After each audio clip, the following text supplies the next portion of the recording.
Greetings, everyone. It's wonderful to have you here today. I will be interviewing S'bu Zikode from Abahlali, baseMjondolo, the shack dwellers movement in South Africa. It's an extraordinary movement which has apparently an audited, paid-up membership of something in the region of 70,000 people across South Africa from all the shack dwellings in South Africa. He's been involved with Abahlali as the president for a number of years, I think since 2005, and the organization is basically one that campaigns for basic services for shack dwellers like water, electricity, as well as land and housing.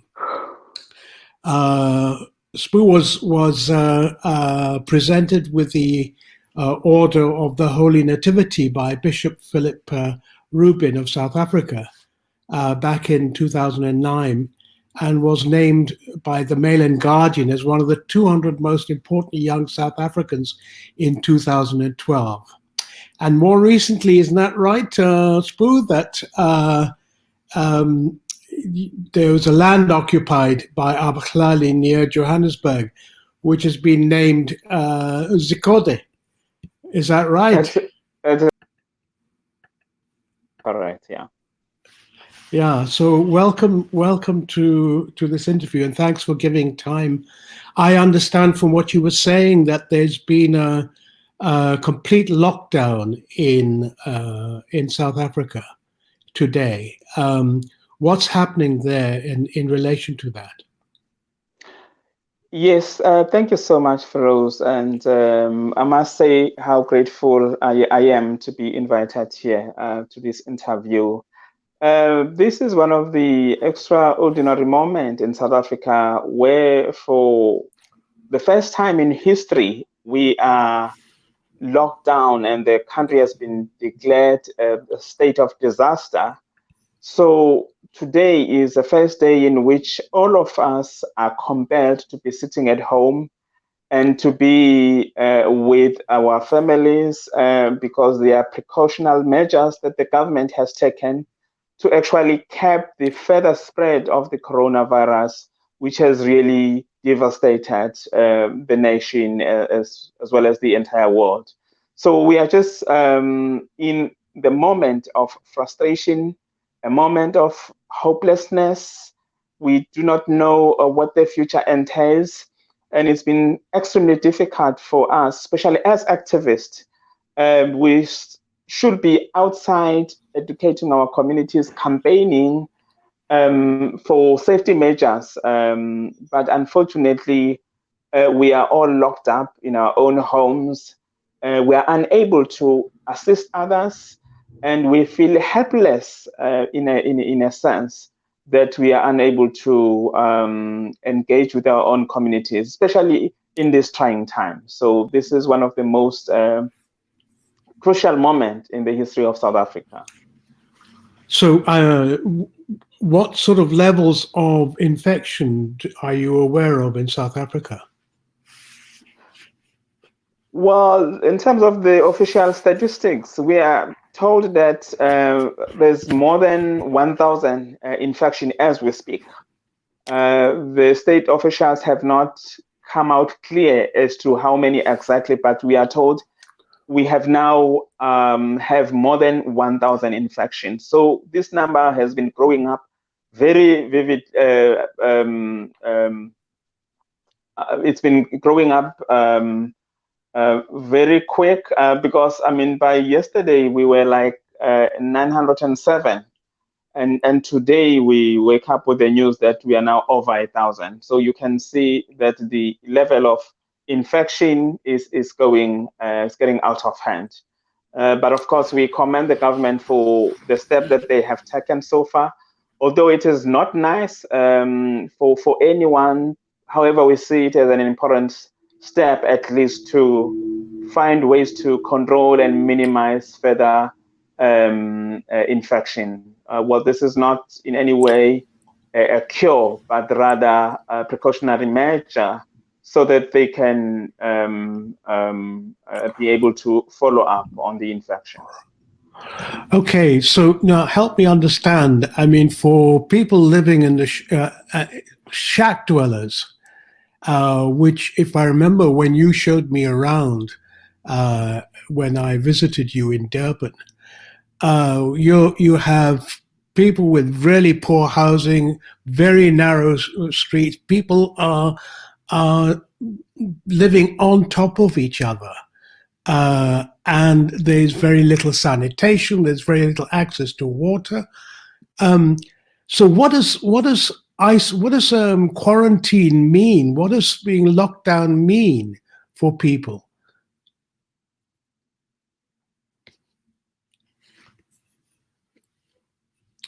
I think your line is frozen. I'm not sure whether it's me or.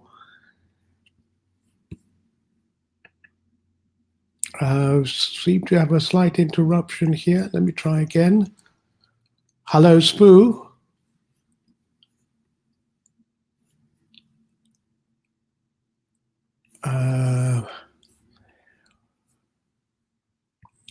My apologies for this. I'll try and sort this out.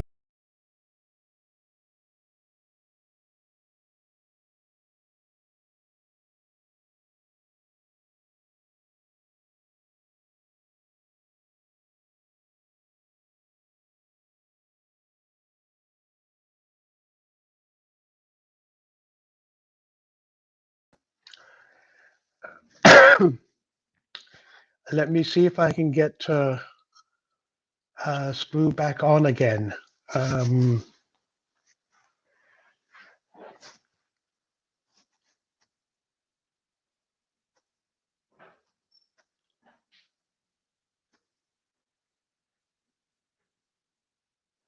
were fine. I think he's the one who dropped off. I'm just trying to get hold of S'bu.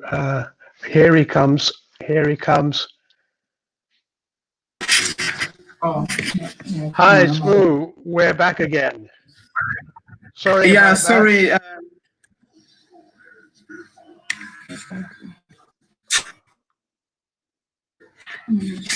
Can you hear me? Yeah. I can hear you fine. Can't see you though. Oh, great. Okay.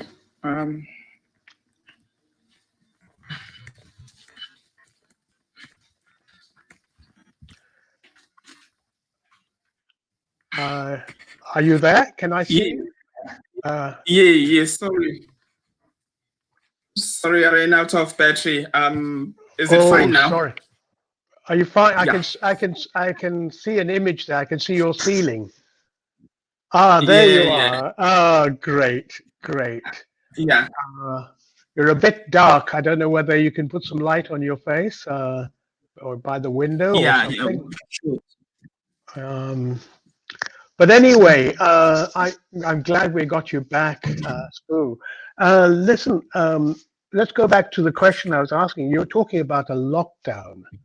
And when you took me around some of the shack dwellings in Durban when I visited you, what we saw was people living very close together in these shacks. There was hardly any sanitation or water, and almost no electricity supplies. And people are living very close to each other. So what does lockdown mean for people? What is it going to do? Is it really going to prevent an infection transmitting across the community? Well, that's a very important question for the shack dwellers or other slum dwellers throughout the world. There is hardly any water and sanitation. There's hardly any food collection, no road access. There's no electricity. As a source of energy, people use candles and paraffin stoves, which are often explosive. And if one shack is on fire, then suddenly the entire community goes on fire. Now, when one talks about social distance, which is our new concept in the area of the coronavirus, I must say that the precautions that the government has put, including the so-called social distance, does not apply in the informal settlement. People are already living and squeezed together. So you can imagine when we are told to wash our hands now and again and promote hygiene, what that looks like in the informal settlement. Because there's hardly any water and sanitation. So there are settlements where there is little or no water at all. This is a difficult moment for our members, and you are very scared that if there was one particular infection in these shack settlements, suddenly this will go like, we are very worried and holding our breath that the infection do not take place in these areas. We've called upon governments for the past 15 years of our involvement within Abahlali to say, basic services are agent in these communities. Now, today, the conditions that have been put forward by the government cannot be complied with in the informal settlement. It's simply cannot be possible to distance people because already people are packed together in a small pieces of land in which we find ourselves. So the refuse is not collected. So these are areas of really, they like a dump site. So when one talks about the need for people to have sanitizers, in the informal settlement, it's not just the household that needs sanitizers, but the dumps that are that have been allowed in our settlement because the municipalities would not collect refuse. So there are dams that have piled up for months and years that have not been collected, which have become the breeding grounds for harmful bacteria and all the germs that are potential to spread diseases, not only cholera, but all sort of diseases. So it's really an important moment and for the state to start thinking about recognizing shack dwellers as human beings who are entitled to all the basic services that everyone deserves. So is it practical for people to be 2 meters apart from each other? As I said, this is inapplicable in the informal settlement. This is impossible. Not that people do not want to comply with the state regulations. We want to, but it has become a joke to talk about social distance, that people should not be together. The life that we are already living in slums is as disastrous as the coronavirus. So what is local government? Surely local government actually knows that this is happening. You've had lots of interactions with them. What has been their response to the appeals that have been made by Abahlali? Well, the local government has shown no interest. We are on our own. We have seen the statements that the national government have issued that they have to roll out water and sanitation into the informal settlements. But none of this has been communicated direct to us. We hear from the media that there will be provision of basic services such as water and sanitation to the informal settlements, but none of the authorities, both at the state level and at the local level, have ever promises how are they going to be implemented and what role are we going to play as leaders and activists of Abahlali. It is unfortunately that they made this decision without consulting the people that are meant to benefit from the decision that they are making. So it's the ongoing and political unwillingness to actually engage poor communities. And they've often asked the question, who the hell are you that we can engage with you?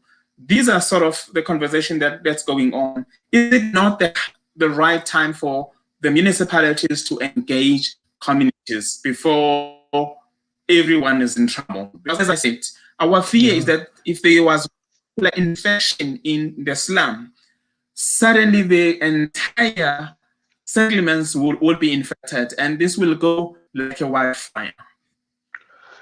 So, I mean, would I be right to understand that from the point of view of local government, they see the settlements as a threat, as a source of potential infection?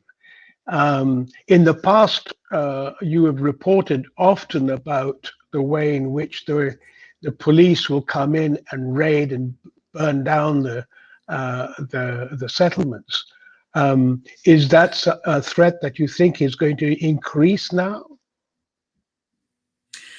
Yes, I don't think authorities really care about the shark sector. They did. They would have engaged with us. I mean, we have even written a letter to the MEC for Health in KwaZulu-Natal, and we have invited and extended an invitation that we should urgently meet so that we partner in these difficult moments, so that we can suggest the ways in which we think would be helpful in this trying time. They have not responded, not even to acknowledge our letters. Now, that tells you that they do not care about the informal settlement. Now, of course, organizing of Abahlali in Sheikh has really become a threat to the authorities. Now, I don't think it's time to be politicking and playing games. We are talking about life and death here, politics or no politics. I think it's time the government come to their senses and recognize every human being as a deserving citizen that is entitled to the safety measures that the government is proposing. I don't think it should be a time for a blame game. You, if I understand it, Abahlali has something like 70,000 members across the country. So what kind of discussions are going on today about how do you organize in a time of an epidemic, in the time of COVID-19? Well, Abahlali has had several meetings around this question. Now, the resolution that we have taken as an organization is that we are a responsible organization, we are a responsible movement, we have responsible leadership, we love our country and we love our world, because we are part of the global community at the time. Now, we have made compromise, and one of those some of those compromises have been that we have resolved to suspend all activities of Abahlali, including our biggest event in the year, the Unfreedom Day. So all our activities have been suspended, and we have also agreed that we are going to educate ourselves around the virus itself, because none of us is informed of what is really going on. We have taken a decision that we have to educate ourselves as leaders, activists, but also educate our communities through texts in our own local languages and so on. But we've also wanting to engage the government, who is unfortunately unwilling to come to the table with us so that we can, ask for the resources in order to be able to reach out to our communities, educating our communities, but also we want them to provide sanitizers, especially to those dam sites that are very strategic, that are very of high areas that would spread and so on. But also we have actually called upon the government to urgently provide water and sanitation to the informal settlements. If the state is really serious about curbing further spread of coronavirus, they better provide water and sanitation. And we think this is doable.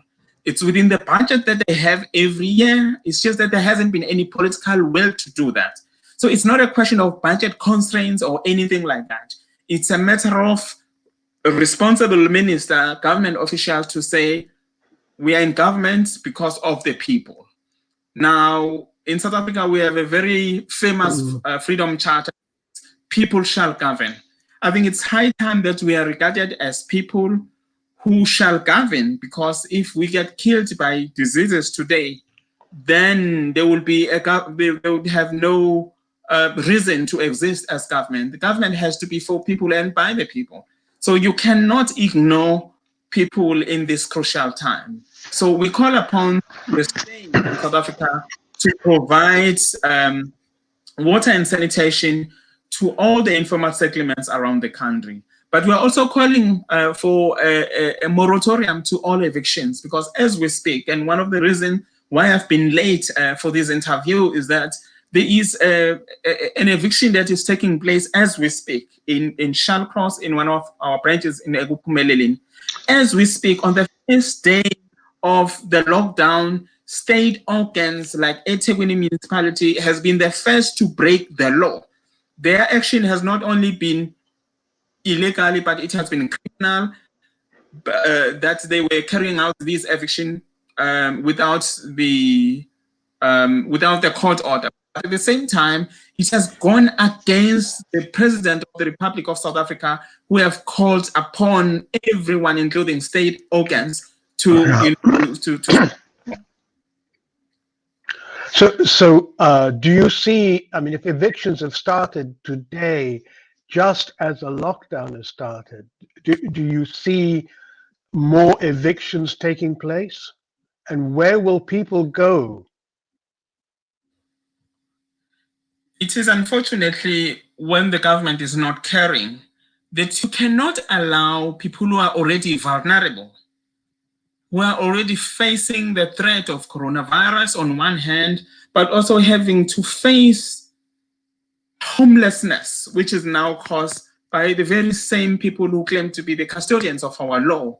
It is unfortunate. And we are hoping that the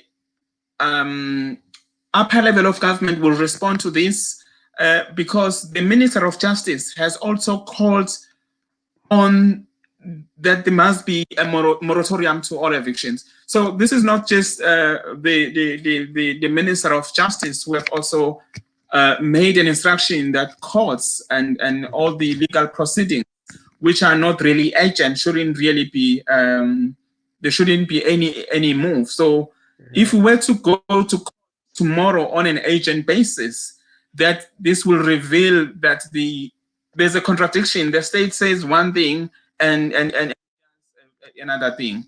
We're also aware that at the United Nations level, the special reportee on the situation of housing has also called upon a worldwide ban on evictions. Now, the eThekwini municipality is the first municipality to break to defy the instruction of the president of the country, but also their acts have always been unlawful. It is worrying. Okay, let me just turn the attention to a related issue. One of the things that Abahlali has become really well known for has been its position in relation to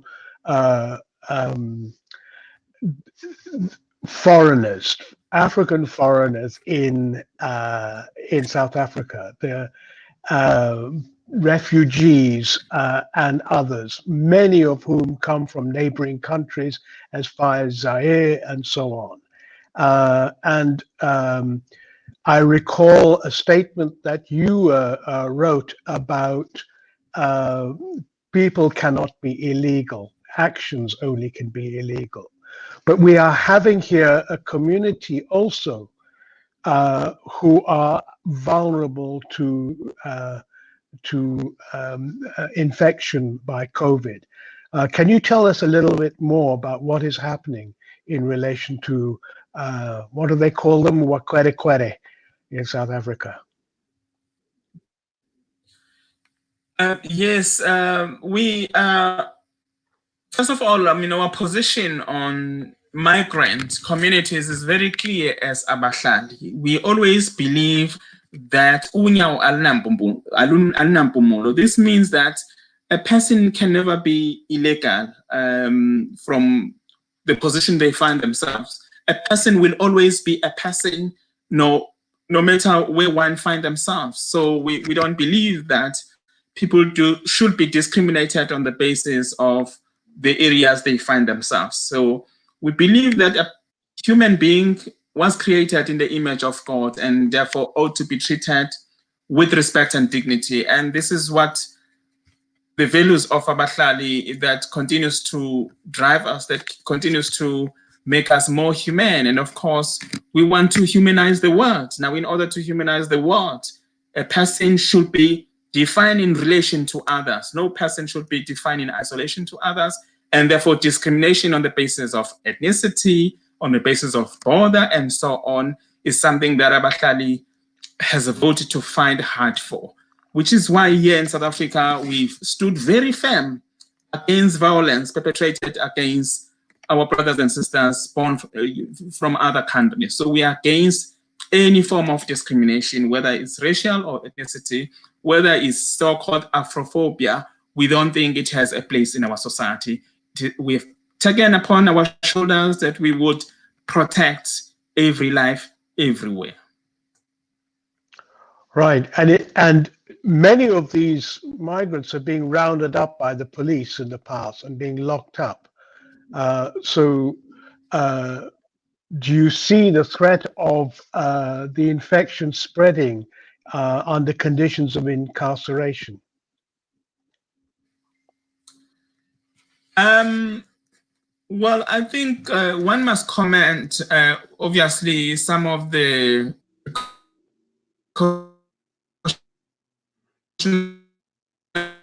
measures that the government has one of them as a way to safeguard further action, because obviously it's us who would be visiting them who would have a potential to spread or to infect them, because incarceration, I think they are safe unless we bring, you know, the virus to them.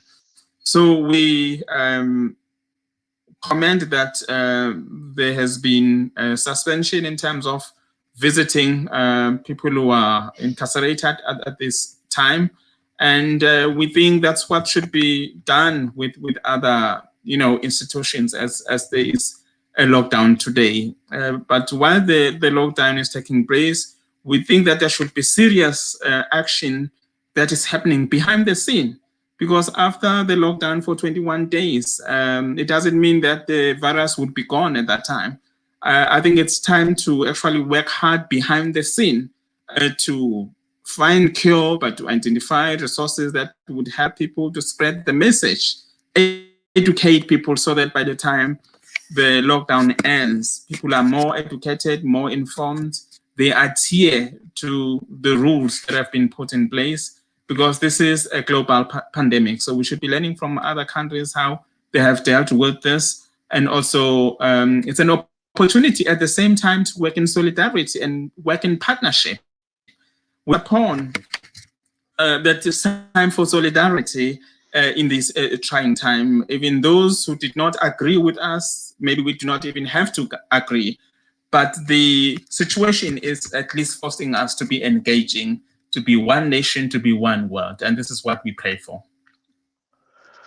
Well, that's a good prayer to have, but the reality is that it will take at least 18 months for a new vaccine of some kind to be available and tested, let alone to be bought and shipped and so on.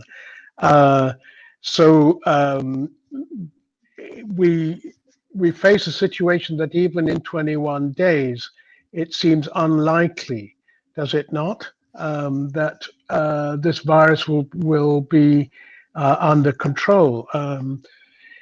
You mentioned earlier on that people living in shack dwellers don't even have access to water, and they're living on top of each other. So they can't really follow the recommendations that are being made. Yes, no, absolutely, which is why we also feel as a movement that we have responsibility as individuals, as activists, as citizens of this country, the responsibility to educate one another about the virus itself, we've got the responsibility to take care of those who cannot take care of themselves. As it is a moment of close down, some people don't even have food. They are starving because they make their livelihood through waking up on a daily basis to hustle. People have not saved money because many of them are unemployed. So while we fear for the virus, on the one hand, hunger and starvation is likely to take place, which is our greatest threat, while people are locked in. If they would have enough food to survive, as you are saying, 21 days doesn't guarantee that there will be a cure or any, at least it would be check to quarantine them or before they can further spread the virus. So which is why today we have a duty calls, duty to my country, duty to my God, duty to my world. This is what we all appeal, to South Africa to say, let's play our role, let's do our part, let's take responsibility of spreading the right message and also deal with the fake news that have also put more pressure on many communities who would believe everything that comes on the social media, which is often not true. So it's time to be responsible. It's time that we talk the truth even to power, but it's time to unite at the same time. It's time for solidarity. I have one more question, but before doing so, let me just turn to those who are watching this broadcast on Facebook. If you have questions, if you have comments to make, please feel free to do so.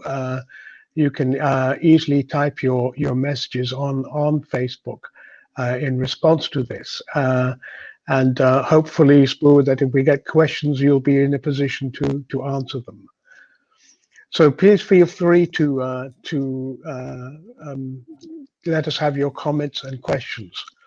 So S'bu, one of the things that I've done is I've been speaking to people, shack dwellers in Nairobi, my hometown, as well as people organizing in one of the cities which the largest Black population in the US, in Jackson, Mississippi, about, well, if you can't go out, if you can't organize in public, what are the alternatives?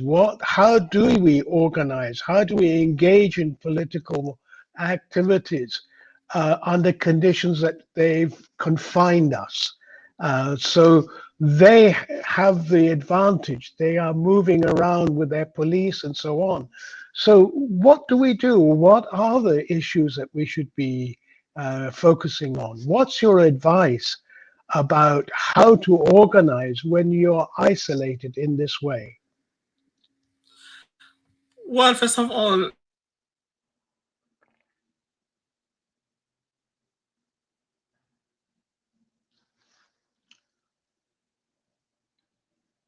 Oh no, we've lost you at a crucial moment. Hello, S'bu.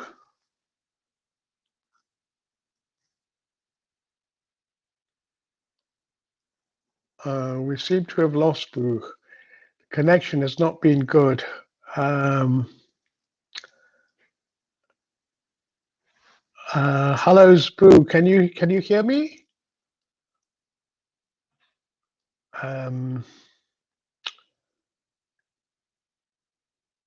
Let me see if I can do something about this.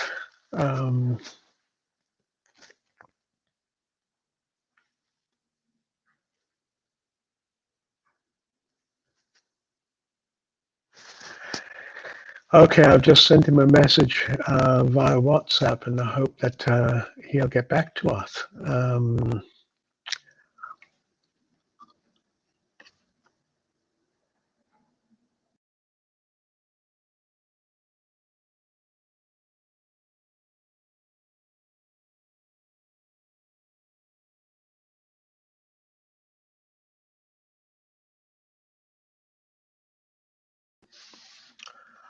We appear to have lost S'bu. I'm going to try and get back to S'bu at a later date, and to monitor what's going around in different parts of the world. I'd like to thank you all for joining us today, and please do share this video with others, and thank you for participating. Wishing you all well, and be safe. Okay, bye.